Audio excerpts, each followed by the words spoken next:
So, magbusa tayo ng mani.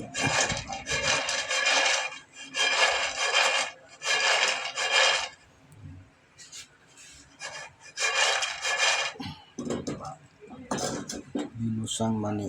Walang mantika yan. Ganyan gagawin nyo sa mani. Yan, nagmamantika naman yan. May kusang mantika yan. Kaya huwag mo na siyang lalagyan ng mantika. Ibubusan nyo lang.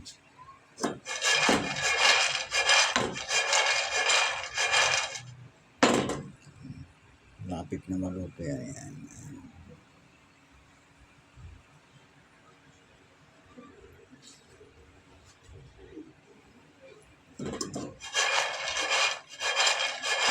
Lagyan nyo lang siya nahaluin kasi masunog.